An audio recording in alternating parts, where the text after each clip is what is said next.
तो चलिए बड़ी खबर की ओर रुख कर लेते हैं। दिल्ली में बीजेपी कोर ग्रुप की बैठक शुरू हो गई है। जेपी नड्डा के आवास पर कोर ग्रुप की बैठक चल रही है।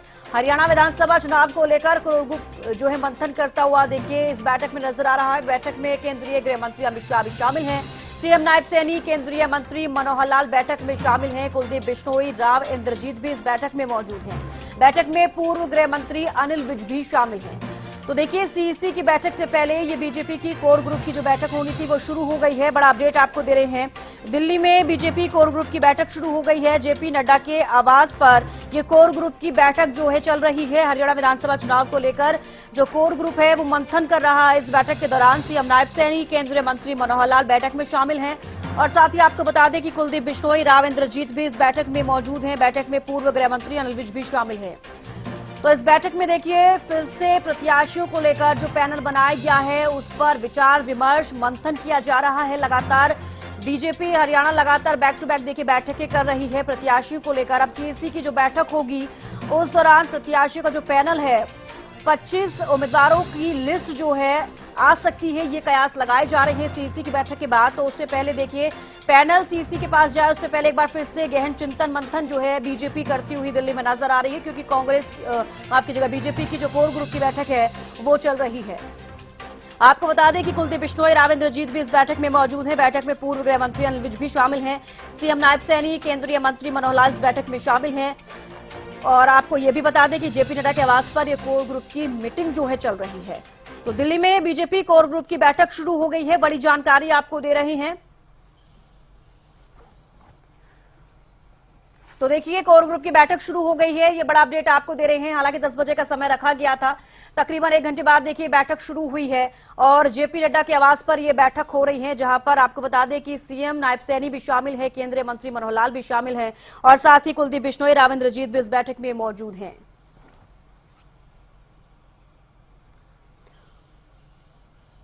आप राजिता श्री ज्यादा जानकारी के साथ फोन लाइन पर जुड़ी हैं। आप राजिता देखिए अब ये कोर ग्रुप की जो बैठक है ये शुरू हो गई है। हालांकि 10 बजे शुरू होनी थी, फिलहाल काफी देर बाद ये बैठक शुरू हुई, क्या कुछ अपडेट?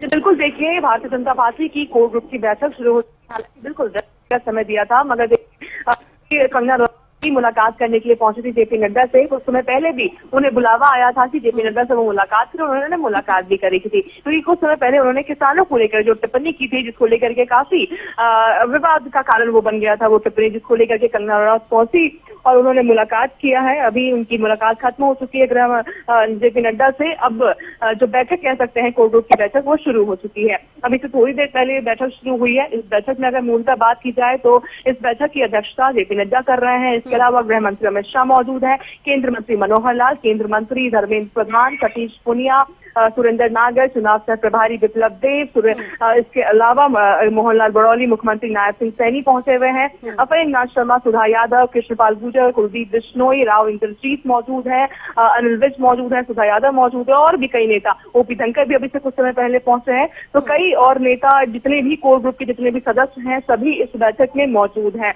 आखिरी मंथन कह सकते हैं हम कि केंद्र चुनाव समिति की बैठक से पहले आखिरी मंथन यहाँ पर किया जा रहा है, जिसके बाद सभी 90 सीटों को लेकर के यहाँ पर डिस्कशन किए जाएंगे, जिसके बाद केंद्र चुनाव समिति यानी आज शाम को प्रधानमंत्री नरेंद्र मोदी की मौजूदगी में केंद्र चुनाव समिति की बैठक होने वाली है। तमाम सीईसी के सदस्य मौजूद रहेंगे उस बैठक में, जिसमें लेकर के सभी 90 सीटों को आखिरी मोहर लगाया जाएगा। उससे पहले यहाँ पर सीईसी में पेश करने से पहले यहाँ पर आखिरी बार मंथन किया जा रहा है। खास बात यह है कि कोर ग्रुप की बैठक शुरू होने से पहले क्या चुनाव प्रभारी धर्मेंद्र प्रधान के आवास पर छोटी टोली की बैठक हुई थी। उस बैठक में केंद्रीय मंत्री धर्मेंद्र प्रधान मौजूद थे, केंद्रीय मंत्री मनोहर लाल, मुख्यमंत्री नायब सिंह सैनी, अध्यक्ष मोहनलाल बड़ौली, सतीश पूनिया, सुरेंद्र नागर, प्रभारी विप्लव देव, तमाम नेता वहां पर मौजूद थे। छोटी टोली की बैठक हुई थी।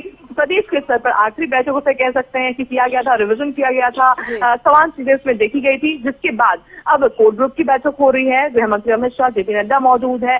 कोर ग्रुप की बैठक में सभी 90 सीटों को लेकर के यहाँ पर डिस्कशन किए जाएंगे, फीडबैक लिया जाएगा और एक छोटा पैनल, जो फाइनल पैनल हम कह सकते हैं, प्रदेश के स्तर पर तैयार किया जाएगा, जिसे आज शाम को केंद्र चुनाव समिति के सामने पेश किया जाएगा। आखिरी मोहर केंद्रीय चुनाव समिति की बैठक में लगने वाली है, जिसके बाद उम्मीद की जा रही है कि 30 तारीख यानी कल तक भारतीय जनता पार्टी की हरियाणा को लेकर के सूची जारी कर दी जाएगी। जी बिल्कुल। अपराजिता, जिस तरीके से लगातार ये जो बैठकें हो रही हैं बीजेपी की तरफ से, अब आज की अगर हम बात करें, कोर ग्रुप की बैठक चल रही है, जिस तरीके से आपने भी जिक्र किया कि ये आखिरी मंथन हो सकता है, क्योंकि सीईसी की बैठक फिर होगी, उसके बाद देखिए प्रत्याशियों के नाम पर मुहर लग सकती है, पहली लिस्ट बीजेपी की आ सकती है, लेकिन अभी भी मंथन चल रहा है। कहीं ना कहीं ये समझा जाए कि फिर से जो प्रत्याशियों का जो पैनल तैयार किया है उसमें नाम पर बदलाव हो सकता है।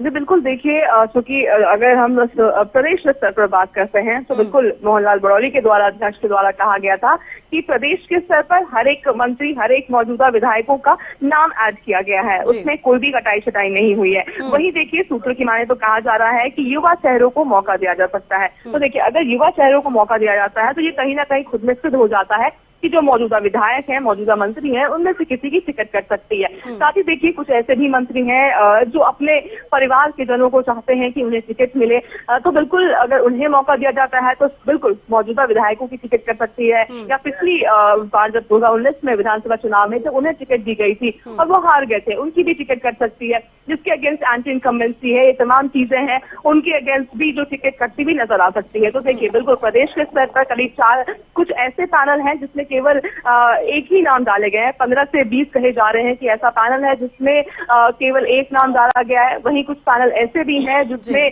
करीब 3 से 4 नाम डाले गए हैं। कोशिश रहेगी कि जब सीईसी की बैठक से पहले उस पैनल को छोटा किया जाए, ताकि आखिरी मंथन जो केंद्रीय चुनाव समिति की बैठक में आखिरी मोहर लगाया जाएगा, तब तक बात चले, यानी जल्द से जल्द वो चीजें हो सके, एक अच्छा मजबूत पैनल तैयार कर करके केंद्रीय चुनाव समिति के सामने पेश किया जाए। और बिल्कुल उम्मीद की जा रही है कि देखिए क्योंकि हर एक विधानसभा सीट पर केवल एक ही उम्मीदवार का चयन किया जा सकता है। अब चूंकि पैनल में करीब 2 से 3 नाम है तो बिल्कुल नाम तो कटता हुआ हमें नजर आएगा ही। जी अपराजिता, जिस तरीके से अब इस बैठक में राव इंद्रजीत भी शामिल हैं, कहीं ना कहीं ये भी अटकलें सामने आती है कि वो चाहते हैं कि उनकी बेटी भी देखिए चुनाव लड़े। क्या कयास लगाया जाए? इस बीच जो कोर ग्रुप की बैठक हो रही है, जिस तरीके से चुनावों को लेकर हमेशा बात होती है कि बड़े नेता के बेटा बेटियों को भी टिकट मिले, इसको लेकर भी कोई जिक्र इस बैठक के दौरान? जी बिल्कुल, देखिए हालांकि राव इंद्रजीत की बात करें, धर्मवीर सिंह की हम बात करते हैं, सांसद धर्मवीर सिंह की, साथ ही कृष्णपाल गुर्जर की अगर हम बात करते हैं तो कई ऐसे नेता हैं जो चाहते हैं कि उनके परिवार के लोगों को टिकट मिले। अब देखने वाली बात होगी, क्योंकि देखिए अगर परिवार के लोगों को, सदस्य को टिकट दी जाती है तो एक बड़ा सवाल भारतीय जनता पार्टी पर उठता हुआ नजर आएगा कि अगर, क्योंकि देखिए परिवारवाद के अगेंस्ट हमेशा बीजेपी नजर आती है, खड़ी उतरती हुई नजर आती है, बयान भी हम सुनते हुए नजर आते हैं। तो बिल्कुल देखिए अगर ऐसा कुछ होता है तो उस पर सवाल तो उठेगा। हालांकि देखिए प्रधानमंत्री नरेंद्र मोदी लगातार कहते हुए आते हैं कि परिवारवाद मतलब ये नहीं होता है कि जिसके परिवार के लोग अगर केपेबल हैं, लोग उन्हें पसंद करते हैं, काम करते हैं जमीनी स्तर पर, तो उसे परिवारवाद नहीं कहते, बल्कि उन्हें कहते हैं जो केपेबल ना हो, मगर दर पीढ़ी उनकी की जो विरासत राजनीति संभाल, उन्हें परिवारवाद कहते हैं। तो एक तो कह सकते हैं कि कटाक्ष तरीके से एक जवाब परिवारवाद को लेकर के सामने तो दिया जा सकता है भारतीय जनता पार्टी के द्वारा। अब देखने वाली बात होगी कि अगर उनके बच्चे के अगर केपेबल हैं तो क्या उन्हें भारतीय जनता पार्टी टिकट देती है या नहीं देती है। अगर नहीं देती है तो क्या इसका एक बहुत बड़ा खामियाजा बीजेपी को भुगतना पड़ेगा, ये भी खुद में देखने वाली चीजें होगी। इसके लिए भी थोड़ा इंतजार हमें करना होगा, क्योंकि आज देखिए केंद्रीय चुनाव समिति की बैठक है, उससे पहले अभी कोर ग्रुप की बैठक चल रही है। चलिए, फिलहाल के लिए बेहद शुक्रिया अपराजिता हमारे साथ जुड़ने को, तमाम जानकारी देने के लिए। तो देखिए कोर ग्रुप की बैठक शुरू हो गई है और इस बैठक में देखिए फिर से जो बीजेपी की तरफ से हरियाणा विधानसभा चुनावों को लेकर जो पैनल तैयार किया गया है उस पर फिर से एक बार, हालांकि ये कहेंगे कि आखिरी बार चिंतन किया जा रहा है, मंथन किया जा रहा है, और साथ ही साथ सीईसी की जब बैठक होगी उसके बाद भी प्रत्याशियों के नाम पर मुहर लगेगी और कहीं ना कहीं बीजेपी की जो पहली लिस्ट है वो भी जारी हो सकती है।